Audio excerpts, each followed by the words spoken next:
Every person in the gym looking to build muscle can agree that training each muscle group at least once per week is important. Yet the ways in which people structure their workouts to do this greatly differs from person to person. That begs the question, is there a workout split that is superior to all others for muscle growth? Or perhaps is your current workout split suboptimal and leaving muscle gains on the table? This is precisely the question we're going to answer in today's video using research and science-based principles to ensure that what you're hearing is nothing but the truth.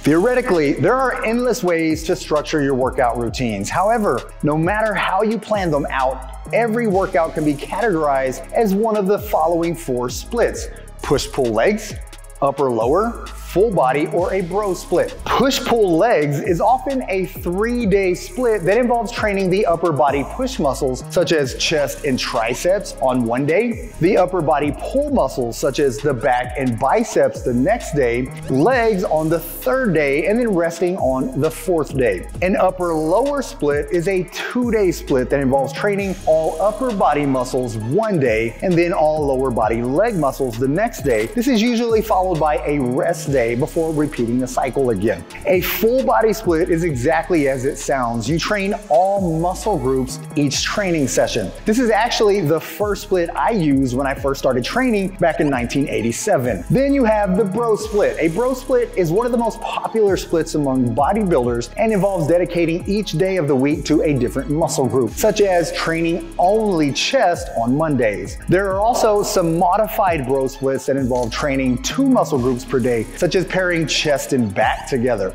Now, when it comes to comparing workout splits, there are a few crucial things you need to understand. For starters, total weekly volume is the most important factor when it comes to muscle growth. In other words, performing 15 sets of chest per week will always be superior to only doing 8 sets, no matter which split you follow. Additionally, we are all unique and every person can respond differently to particular training styles.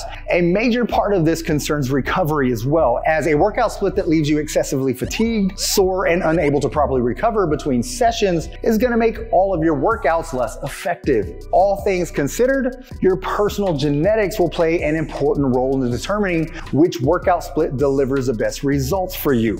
With those 2 important notes in mind, it's time to review what the scientific research says on this matter. Assuming every workout split employs the same amount of weekly volume per muscle group, which is exactly what all studies on this topic did. The only difference between each and every workout split is training frequency, which muscle groups are trained together in the same workout. When it comes to training frequency, or how many days per week you train each muscle group, the research is mostly conclusive. This 2016 review that combined the data of 10 different studies found that training each muscle group twice per week was always superior to only once per week. In other words, a traditional bro split in which only one muscle group is trained per day is arguably the worst split for muscle growth. That said, this same review could not conclude if training a muscle group 3 times per week was better than twice.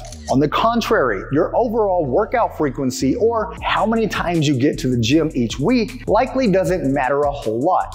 In the second study, 2 groups of people trained each muscle group twice per week, although one group did 4 total workouts, while the other group did 6 total workouts per week. Both groups experienced substantial muscle growth and strength improvements, with no significant difference between the 2. Based on this data, you could get the same level of results by going to the gym less, although you have to cram more exercises and volume into each workout session. While this sounds like a great idea, just remember that trying to cram an entire week's worth of lifting into 2 total days is going to result in significant fatigue, which could lower your performance in your sets and consequently impact your overall results. Apart from training frequency, muscle group pairing is the other major factor that sets each workout split apart. For example, the push-pull leg split trains synergistic muscles together. On the push day, the chest, tris, and shoulders are trained, three muscles that contribute to many of the same actions and movements. Conversely, a modified bro split might group antagonistic muscle groups together, such as training chest and biceps on one day and then back and triceps on the next.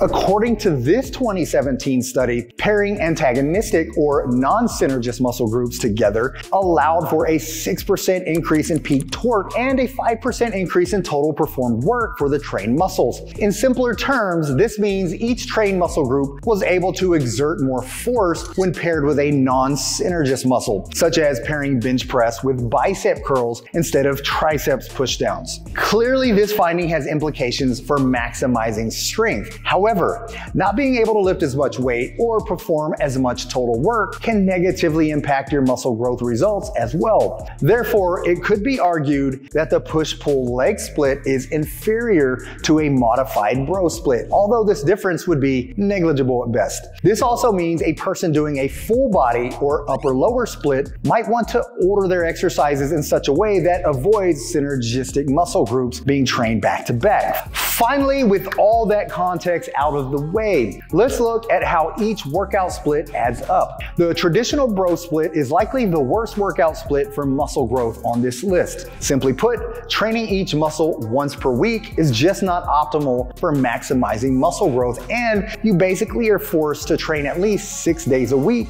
in order to hit every muscle group. Additionally, doing 20 sets of chest in a single workout is going to lead to substantial local fatigue in the muscle, resulting in nearly half of those sets being junk volume and likely producing minimal growth stimulus. However, doing a modified bro split in which you train 2 muscle groups a day, with each getting trained twice a week, can be an amazing choice. To make this modified split even better, try pairing antagonistic muscle groups together. The push-pull leg split is possibly the most popular split among lifters today, and for good reason. It's simple, includes a midweek rest day, allows for each muscle group to be trained twice per week, and arguably requires less overall workout volume because most exercises train multiple synergistic muscles at a time. That said though, training synergistic muscles together has its downsides, as I mentioned before, as your sets may be less effective than usual.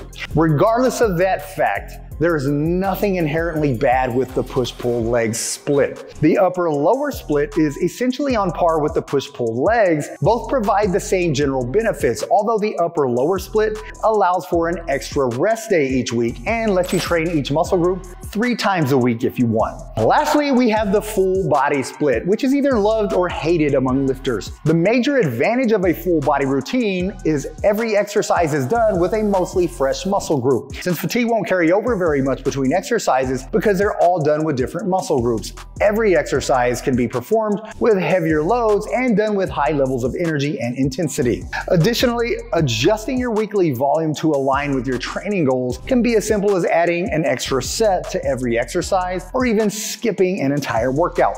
Although there isn't concrete evidence to support the effectiveness of training a muscle group more than twice per week, some people respond best to high frequency training, which is exactly what full body splits do best.